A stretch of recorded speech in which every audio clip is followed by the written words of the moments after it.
Subscribe now and press the bell icon. Never miss an update.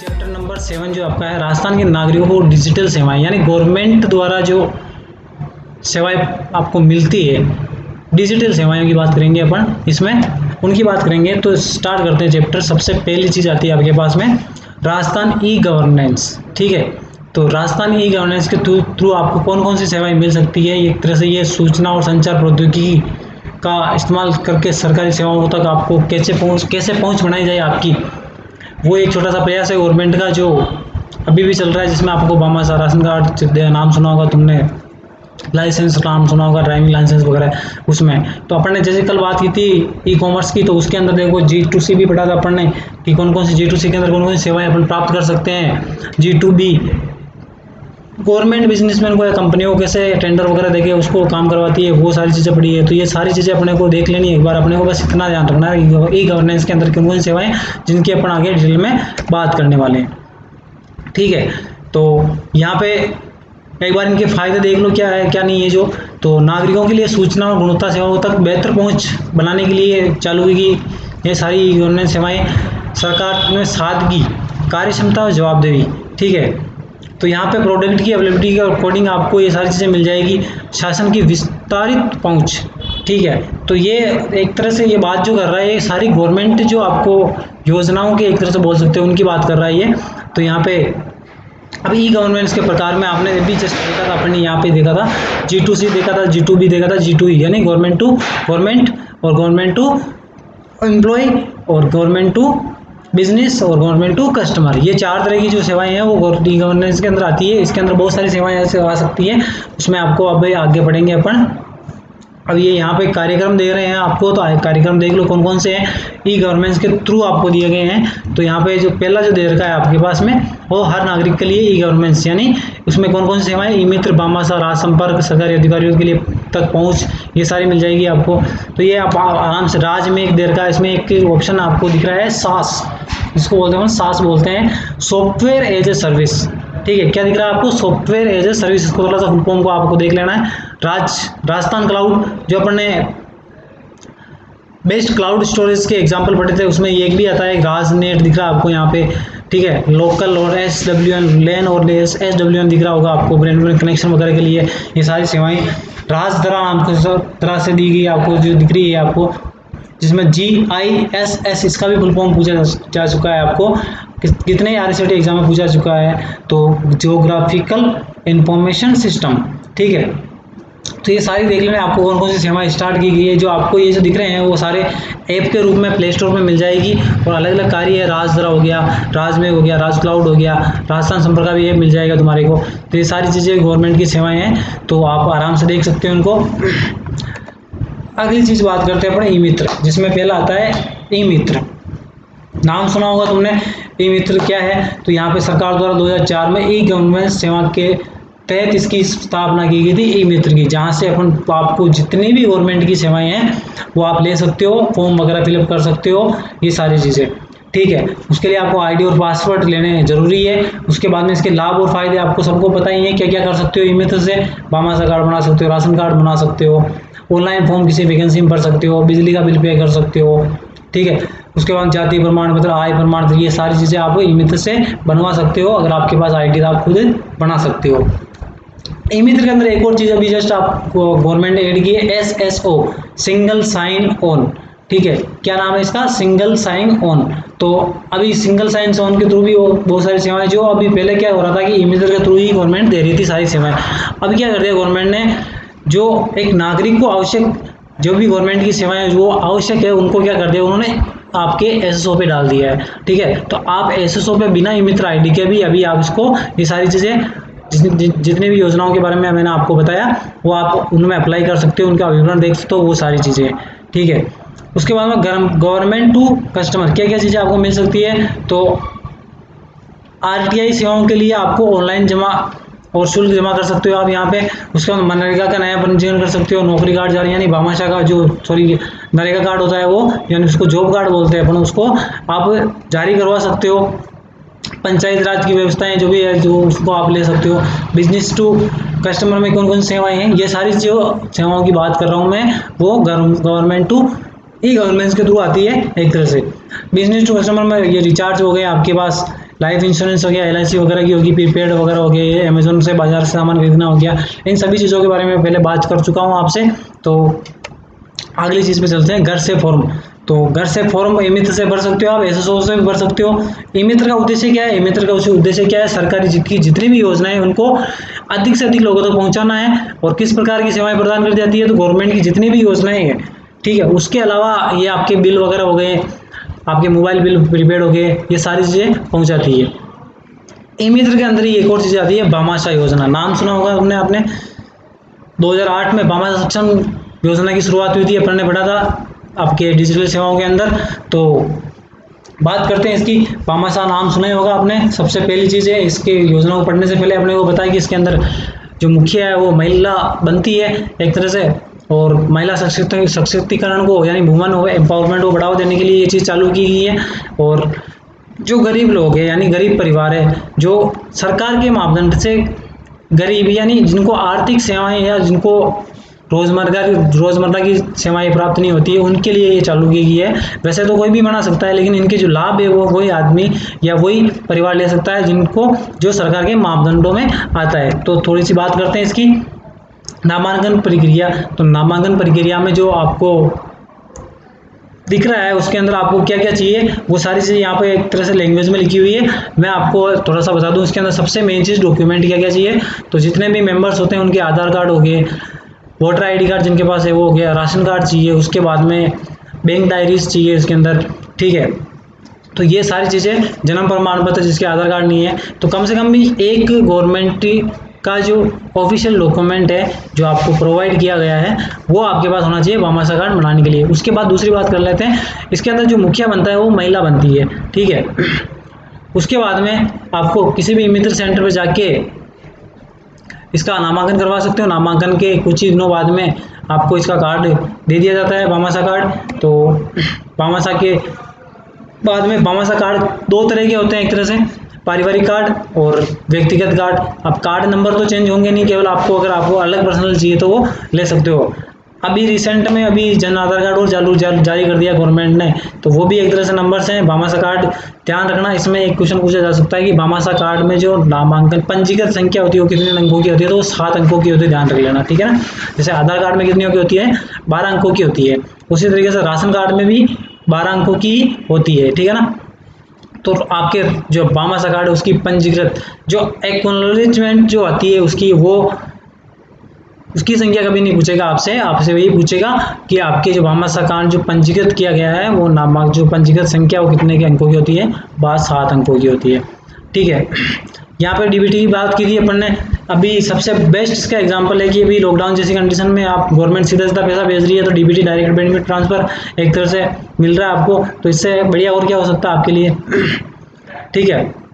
उसके बाद में करते हैं राजस्थान संपर्क। ये एक तरह से आपके जितने भी सरकारी कार्यालय हैं, अगर आपकी बात कोई मान नहीं रहा है, ठीक है, आपको कोई प्रॉब्लम है, आप किसी प्रॉब्लम में हो और आपकी बात नहीं मान रहा है, फॉर एग्जाम्पल आपके बिजली का बिल ज़्यादा आ गया या और भी कोई सार्वजनिक प्रॉब्लम हो सकती है, आपकी व्यक्तिगत प्रॉब्लम हो सकती है, जिनकी सुनवाई आपके उस रिलेटेड गवर्नमेंट ऑफिस में नहीं हो रही है, तो आप राजस्थान संपर्क पे उसका कंप्लेंट डाल सकते हो। फ़ायदा क्या होगा कि 7 दिन के अंदर आपकी जो भी आपकी समस्या होगी उसका निवारण बिल्कुल होगा। और इसके लिए आपको देखो कम से कम भी 3-4 चरणों से गुजरना पड़ेगा। इसका ऐप है जो मैं आपको यहीं पे बता देता हूँ, आपको खोल के यहाँ पे आपको लिखना पड़ेगा गूगल पे जाके राज संपर्क और एंटर कर लेते हैं अपन। तो ये राज संपर्क आ गया और यहाँ पे क्लिक कर दिया अपन ने, तो ये इस तरीके से खुल के आएगा। और राज संपर्क के अंदर आपको ये देखो ये आ गया, यहाँ पे अपन शिकायत दर्ज कर सकते हैं, शिकायत की स्थिति पता कर सकते हैं, ठीक है ना। उसके बाद उसका रिमाइंडर डाल सकते हैं। ऐसा लॉगिन करोगे तो इसका पूरा ऐप मिल जाएगा आपको, गूगल प्ले स्टोर पे भी इसका राज संपर्क ऐप मिल जाएगा।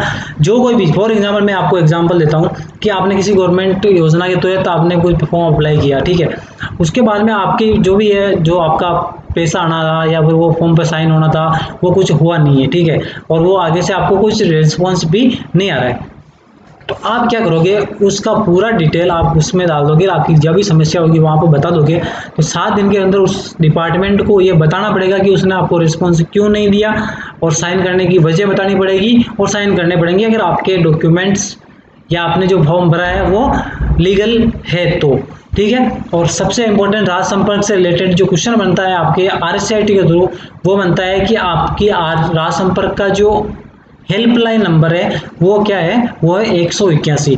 दूसरी चीज़ आती है कि राज्य संपर्क की जो कंप्लेन है वो कहाँ कहाँ कर सकते हैं। तो पहली चीज़ है कि आप SSO के माध्यम से कर सकते हैं, SSO में आपको इसका ऐप मिल जाएगा।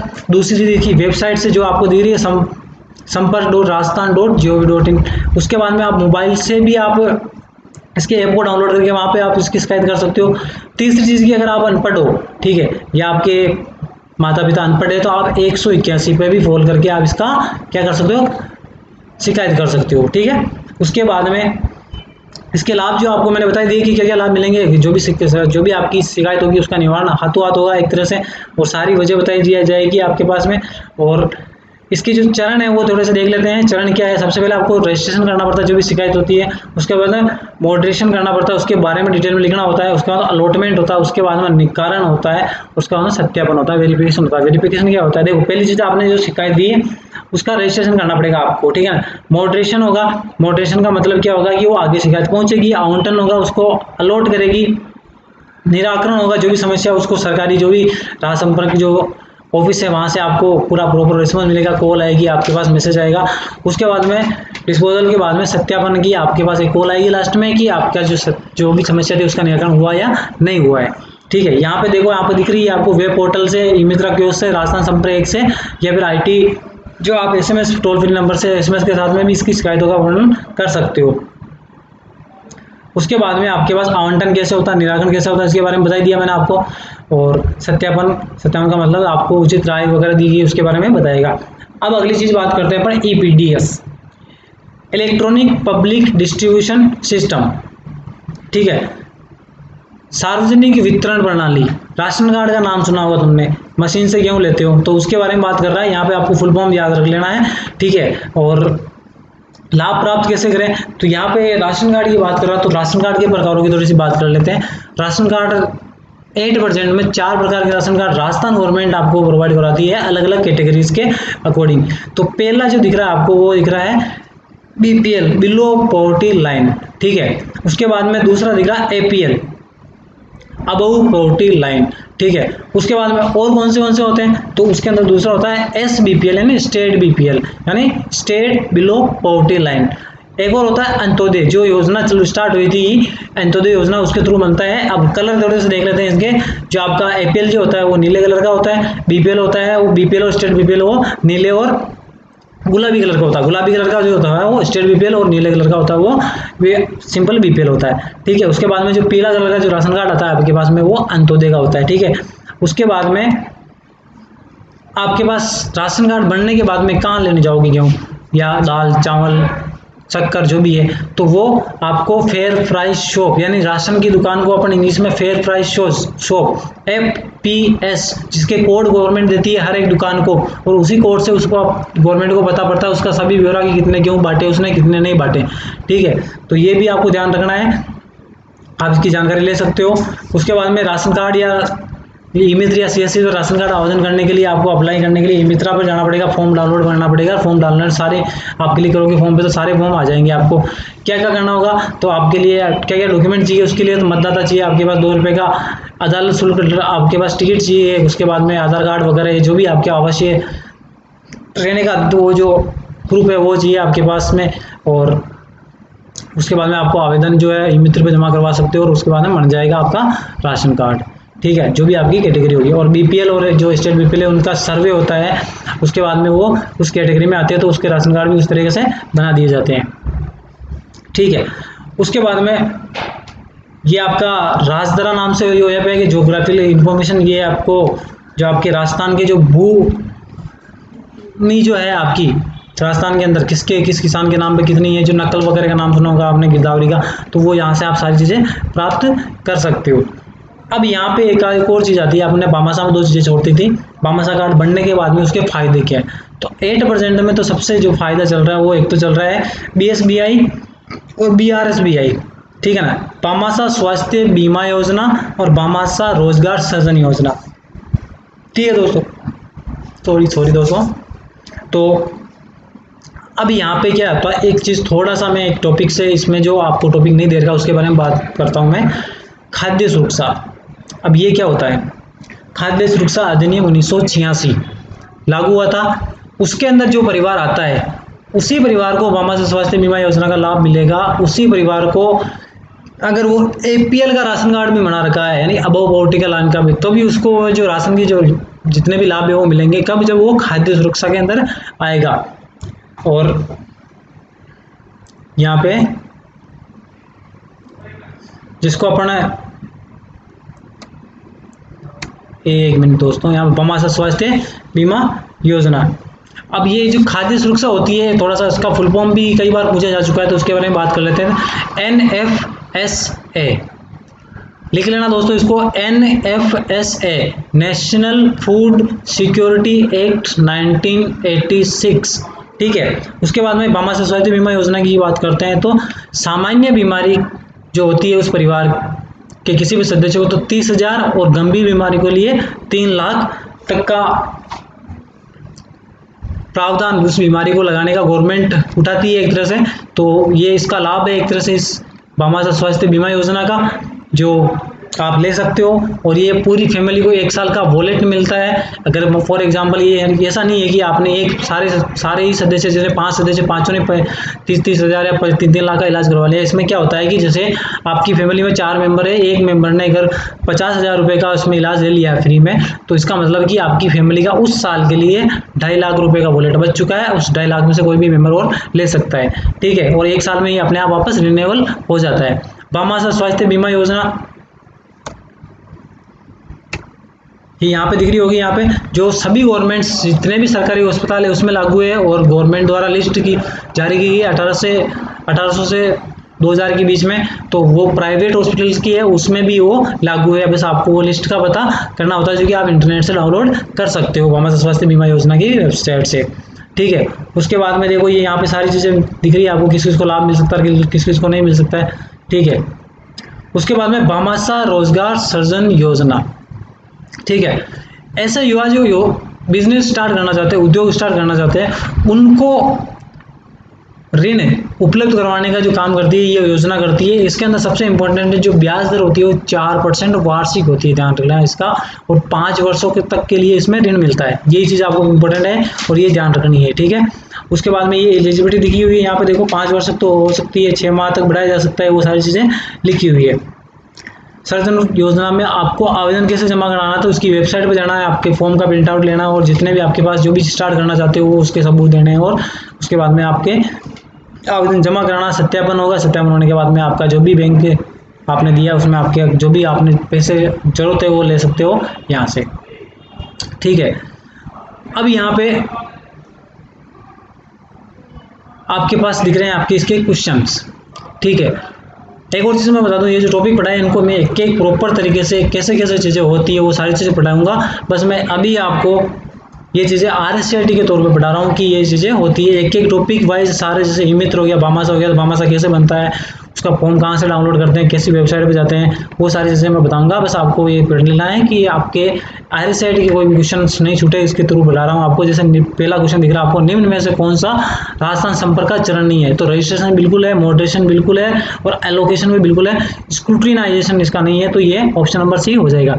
सामान्य बीमारी के तहत BSBI यानी वामासा स्वास्थ्य बीमा योजना के तहत बीमा राशि क्या है, तो उसकी मैंने बताई थी आपको 30,000 रुपये।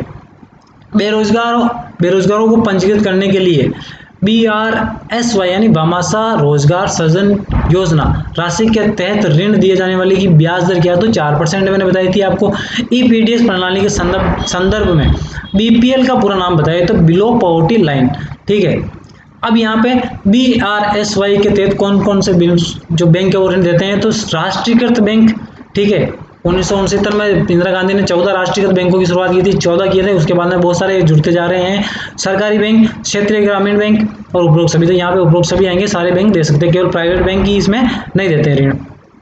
EPDS के संदर्भ में MSP का फुल फॉर्म क्या है, ठीक है, या पूरा नाम क्या है, तो मिनिमम सपोर्ट प्राइस, न्यूनतम मूल्य एक तरह से, तो ये आपको राशन, जैसे राशन लेने जाते हो तो आपको 2 रुपए के किलो के जो राशन मिलते हैं वो इसी के थ्रू मिलते हैं, MSP के थ्रू। आधार कार्ड संख्या में कितने अंक शामिल होते हैं? तो 12 अंक शामिल होते हैं। अगली चीज है आपके पास में EPDS प्रणाली के संदर्भ में FPS का पूरा नाम, तो मैंने अभी आपको बात की थी, फेयर प्राइस शो। भामाशाह रोजगार सृजन योजना के तहत ऋण चुकता करने की अवधि क्या है? तो 5 वर्ष बताई थी मैंने आपको। भामाशाह योजना के संदर्भ में DBT का फुल फॉर्म क्या है? तो डायरेक्ट बेनिफिट ट्रांसफर। तो ये आपका जो टॉपिक है चैप्टर नंबर 7 है वो खत्म होता है यहाँ से। दोस्तों मिलते हैं अगले वीडियो में।